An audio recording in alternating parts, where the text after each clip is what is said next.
स्नेहसंमेलन हा जो भाग आहे त्या स्नेहसंमेलनामध्ये पालक, विद्यार्थी, शिक्षक,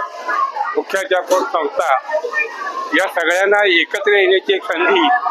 या ठिकाणी असते आणि त्या संधीच्या माध्यमातून विद्यार्थ्यांच्या कलागुणांना वाव देणं,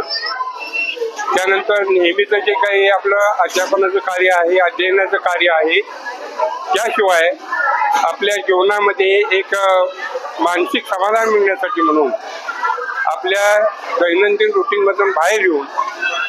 गेल्या महिनाभर आमच्या शाळेमध्ये हे जे विद्यार्थी आहेत, ते विद्यार्थी, शिक्षक या सगळ्यांनी या विद्यार्थ्यांचे जे काही गुण आहेत, अभिजात गुण आहेत, त्या अभिजात गुणांना विकसित करण्याचा प्रयत्न केलेला आहे आणि त्यामध्ये प्रामुख्याने नृत्य असेल, त्यानंतर एखादी नाटिक असेल किंवा एखाद्या मुलाचं एखाद्या वैयक्तिक आई वडिलांच्या विषयीचं मार्गदर्शन असेल, या सगळ्या गोष्टी ज्या आहेत त्या गोष्टी विद्यार्थ्यांमधल्या शोधून त्या विकसित करण्याचा प्रयत्न या माध्यमातून आम्ही करत असतो. गेल्या 4-5 वर्षामध्ये कोरोना काळामध्ये ही प्रथा आमची बंद झाली होती, परंतु कोरोना काळातून बाहेर आल्यानंतर आता थोडंसं डेली रुटीनमध्ये आपण लागलो आहोत आणि विद्यार्थी आणि पालक यांना आम्ही सांगितलं किंवा विद्यार्थ्यांना आपण थोडंसं वेगळ्या वातावरणामध्ये घेऊन जाऊया आणि त्यांना आपल्या अभ्यासामधून थोडीशी विश्रांती देऊया आणि हा कार्यक्रम करूया आणि त्या माध्यमातून विद्यार्थ्यांना एक वेगळ्या प्रकारचा आनंद आम्हाला देता आला. त्यानंतर आमचे निमंत्रित असतील किंवा पालक असतील, या सगळ्यांना एक मनोरंजनाचा ठेवा, हा अविस्मरणीय ठेवा जो आहे तो ठेवा या माध्यमातून आम्हाला देता आला.